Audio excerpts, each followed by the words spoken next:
जब दुनिया में प्यार की सबसे खूबसूरत निशानी की बात होती है तो एक नाम सबसे पहले लिया जाता है, ताजमहल। सफेद संगमरमर से बना वो अजूबा जिसे देखने लाखों लोग हर साल भारत आते हैं।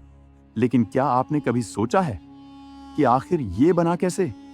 कैसे 17वीं सदी में बिना मशीनों के, बिना आधुनिक तकनीक के इतना विशाल और परफेक्ट महल बनाया गया? कौन थे वो लोग जिन्होंने दिन रात मेहनत करके इस सपने को पत्थरों में बदल दिया? और क्या सच में मजदूरों के हाथ काट दिए गए थे? आज की इस कहानी में हम सिर्फ ताजमहल नहीं देखेंगे, हम उस दौर में चलेंगे जब मुगल साम्राज्य अपनी ताकत के शिखर पर था, जब एक बादशाह का प्यार इतिहास बन गया और जब हजारों कारीगरों ने मिलकर दुनिया का सबसे खूबसूरत मकबरा बनाया। ये सिर्फ एक इमारत की कहानी नहीं है, ये प्यार, कला, इंजीनियरिंग, मेहनत और इतिहास की सबसे महान कहानियों में से एक है। साल था 1607। मुगल साम्राज्य पर राज कर रहे थे सम्राट जहांगीर।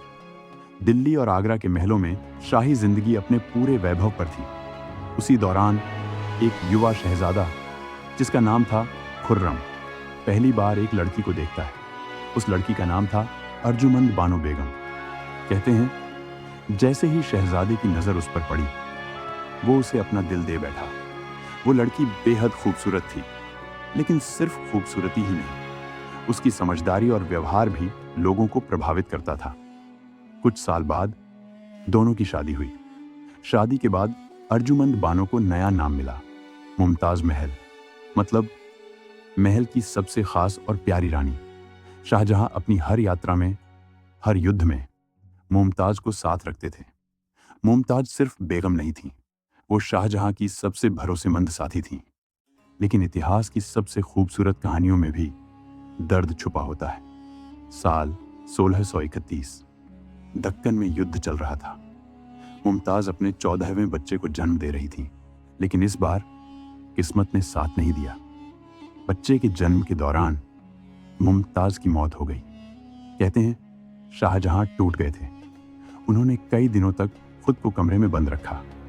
जब वो बाहर निकले, उनके बाल सफेद होने लगे थे और तभी उन्होंने फैसला किया, मैं अपनी बेगम की याद में ऐसी इमारत बनवाऊंगा जिसे दुनिया सदियों तक याद रखेगी। यहीं से शुरू हुई ताजमहल की कहानी। अब सवाल था, आखिर वो इमारत बनेगी कहां? शाहजहां चाहते थे कि मकबरा सिर्फ खूबसूरत ना हो, बल्कि ऐसी जगह बने जहां से उसे देखकर लोग दंग रह जाएं। काफी खोज के बाद आगरा में यमुना नदी के किनारे एक जगह चुनी गई। ये जगह खास थी। एक तरफ बहती यमुना, दूसरी तरफ शाही राजधानी आगरा। नदी के किनारे होने का एक और फायदा था, भारी पत्थर और संगमरमर नावों के जरिए आसानी से लाए जा सकते थे। लेकिन एक बड़ी समस्या थी, नदी किनारे की मिट्टी नरम थी। इतनी भारी इमारत अगर सीधे जमीन पर बनाई जाती तो वो धीरे धीरे धंस सकती थी। आज के इंजीनियरिंग एक्सपर्ट्स भी इस बात से हैरान हैं कि उस दौर में बिना आधुनिक मशीनों के इतनी मजबूत नींव कैसे बनाई गई। लेकिन मुगलों के इंजीनियर बेहद समझदार थे। उन्होंने सबसे पहले जमीन के अंदर गहरे गहरे कुएं खोदे। इन कुओं को पत्थरों और लकड़ी से भरा गया ताकि मजबूत बेस तैयार हो सके। ये तकनीक उस समय बेहद एडवांस मानी जाती थी। सैकड़ों मजदूर दिन रात मिट्टी खोद रहे थे। धीरे धीरे यमुना किनारे एक विशाल प्लेटफॉर्म तैयार होने लगा। यहीं खड़ा होना था दुनिया के सबसे खूबसूरत मकबरे को। अब जरूरत थी एक ऐसे इंसान की जो शाहजहां के सपने को हकीकत में बदल सके। इतिहासकारों के अनुसार ताजमहल के मुख्य वास्तुकार थे उस्ताद अहमद लाहौरी। हालांकि इस बात पर कुछ बहस भी होती है, क्योंकि ताजमहल किसी एक इंसान का काम नहीं था। इस प्रोजेक्ट में फारस, तुर्की, मध्य एशिया और भारत के बेहतरीन कलाकारों को बुलाया गया था। कोई पत्थरों की नक्काशी में माहिर था, कोई अरबी सुलेख में, कोई गुंबद बनाने में और कोई बागों की डिजाइन में। शाहजहां चाहते थे कि ताजमहल सिर्फ मकबरा ना हो, बल्कि धरती पर जन्नत जैसा दिखे। इसीलिए उसकी डिजाइन में इस्लामिक, फारसी और भारतीय वास्तुकला का अनोखा मिश्रण किया गया। हर चीज को परफेक्ट बनाने के लिए महीनों तक नक्शे तैयार किए गए। हर कोण, हर दीवार, हर मेहराब सोच समझकर बनाई गई। और फिर शुरू हुआ असली निर्माण। ताजमहल की सबसे खास चीज है उसका सफेद संगमरमर। लेकिन यह संगमरमर आया कहां से? राजस्थान के मकराना से। मकराना का संगमरमर बेहद मजबूत और चमकदार माना जाता था। यही संगमरमर आज भी दुनिया के बेहतरीन मार्बल में गिना जाता है। लेकिन सोचिए, 17वीं सदी में इतने भारी पत्थर आगरा तक कैसे लाए गए होंगे? ना ट्रक थे, ना रेलवे, ना क्रेन। हजारों बैलगाड़ियां, ऊंट और हाथी इस काम में लगाए गए। कई कई टन वजनी पत्थरों को रस्सियों से बांधकर खींचा जाता था। कई बार रास्ते में पहिए टूट जाते, कई मजदूर घायल हो जाते, लेकिन काम नहीं रुकता। कहते हैं करीब 1000 हाथी निर्माण कार्य में लगाए गए थे। सिर्फ संगमरमर ही नहीं, दुनिया के अलग अलग हिस्सों से कीमती पत्थर भी मंगवाए गए। तिब्बत से फिरोजा, श्रीलंका से नीलम, अरब से अगेट, पंजाब से जैस्पर और चीन से क्रिस्टल। इन पत्थरों को बाद में संगमरमर में जड़कर खूबसूरत डिजाइन बनाई गई, जिसे आज हम पिएत्रा ड्यूरा कला कहते हैं। ताजमहल बनाना सिर्फ एक निर्माण कार्य नहीं था, ये उस दौर का सबसे बड़ा इंजीनियरिंग प्रोजेक्ट था। करीब 20 से 25 हजार मजदूर, कलाकार और कारीगर इस काम में लगे थे। कोई पत्थर काट रहा था, कोई डिजाइन बना रहा था, कोई गुंबद की गणना कर रहा था और कोई संगमरमर को चमका रहा था। हर दिन सुबह से रात तक काम चलता था। उस दौर में बिजली नहीं थी। रात में मशालों और तेल के दियों की रोशनी में काम होता था। विशाल बांस के मचान बनाए गए ताकि ऊंचाई पर काम किया जा सके। कहते हैं मचान इतने बड़े थे कि उन्हें हटाने में भी महीनों लग सकते थे।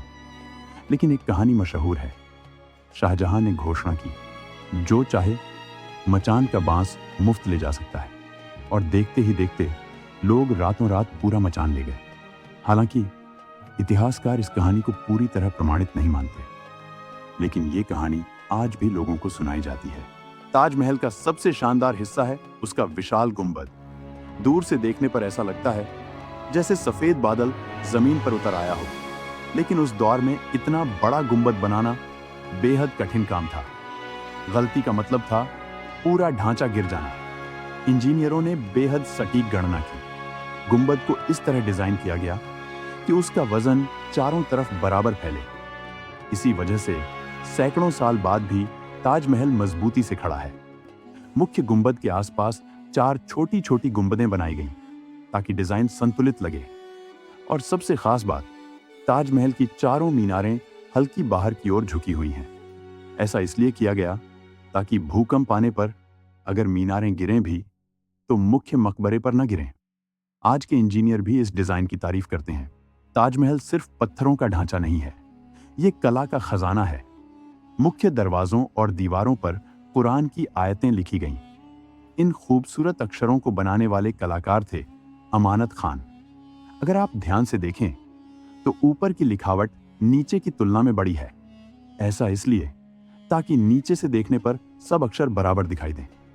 क्या कमाल की सोच थी। दीवारों पर फूलों की डिजाइन बनाई गई, लेकिन यह साधारण पेंटिंग नहीं थी। संगमरमर को काट कर उसमें रंगीन पत्थर जड़े गए। इतनी महीन कारीगरी कि आज भी देखकर लोग हैरान रह जाते हैं। और सबसे खास बात, ताजमहल दिन के अलग अलग समय में अलग रंग का दिखाई देता है।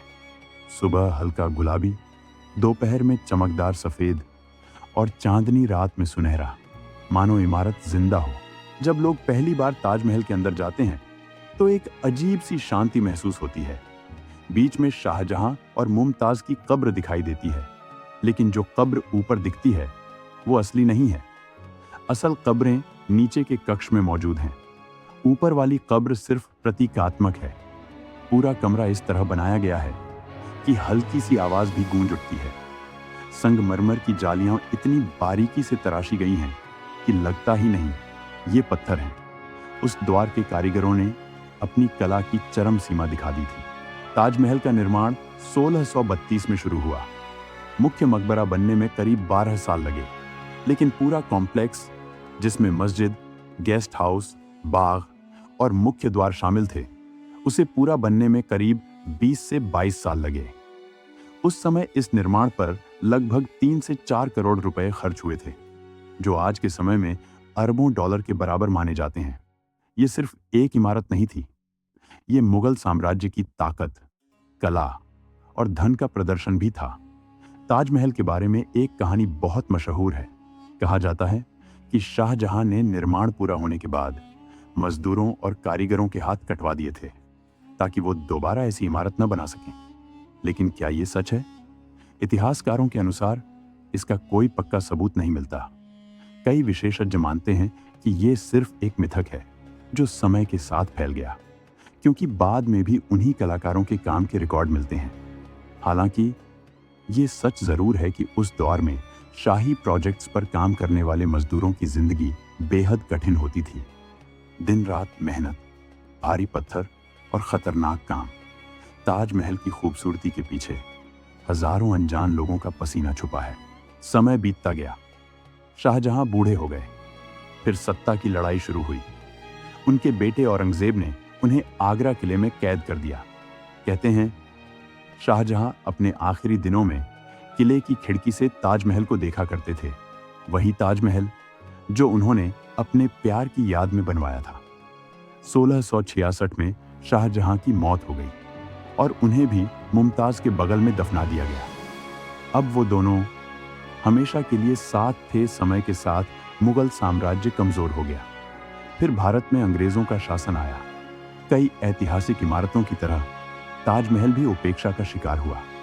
कुछ ब्रिटिश अधिकारियों ने इसके बागों को बदल दिया। कई कीमती चीजें गायब हो गईं। लेकिन बाद में लॉर्ड कर्जन ने इसके संरक्षण का काम शुरू करवाया। धीरे धीरे ताजमहल फिर से दुनिया की नजरों में चमकने लगा। आज ताजमहल सिर्फ भारत की पहचान नहीं है, ये पूरी दुनिया की धरोहर है। यूनेस्को ने इसे विश्व धरोहर स्थल घोषित किया। हर साल लाखों लोग इसे देखने आते हैं। कई लोग इसे प्यार की निशानी कहते हैं, तो कई लोग इसे वास्तुकला का चमत्कार मानते हैं। लेकिन एक चिंता भी है।